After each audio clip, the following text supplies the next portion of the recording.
দীপিকার ৮ ঘন্টা শুটিং দাবি নিয়ে মুখ খুললেন এবার রানা ডাগুবাটি।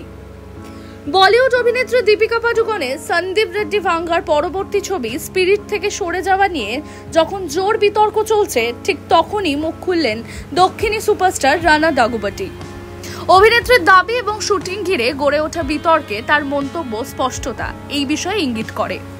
জানা গিয়েছিল, দীপিকা স্পিরিট ছবির জন্য কয়েকটি শর্ত দিয়েছিলেন, যেমন দিনে সর্বোচ্চ ৮ ঘন্টা শুটিং, ২০ কোটি টাকা পারিশ্রমিক এবং ছবির লাভে অংশদারিত্ব।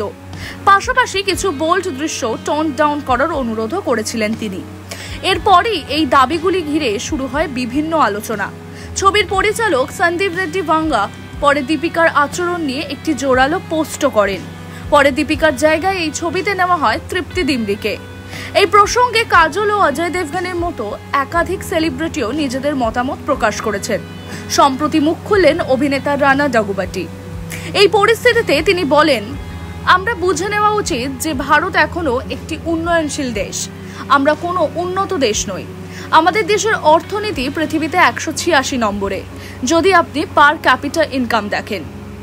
একটি দেশ যেখানে ১.৮ বিলিয়ন মানুষ আছে এবং তার ৭০ থেকে ৮০% মাত্র ১০০ টাকা রোজগার করে, সেখানে এই সমস্ত দাবি বাস্তবতা বোধ থেকে অনেক দূরে।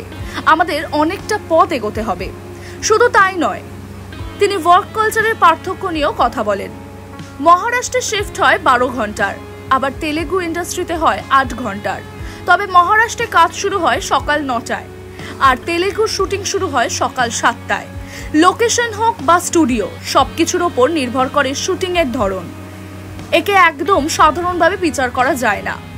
সবশেষে দীপিকার দাবিকে ঘিরে তৈরি হওয়া বিতর্কে রানা আরও একটি গুরুত্বপূর্ণ মন্তব্য করেন। এই ইন্ডাস্ট্রিতে কেউ কাউকে জোর করে না, এটা একটা চাকরি।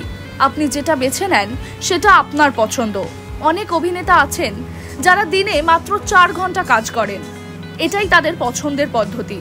কাজের ধরনও রাজ্যভেদে আলাদা হয়।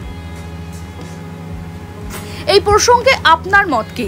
দীপিকার শর্তগুলি খুবই বেশি ছিল নাকি এই সময় এগুলো একেবারে যৌক্তিক? বলিউডের আরও আপডেট পেতে চোখ রাখুন টাইমস নাও খবরে।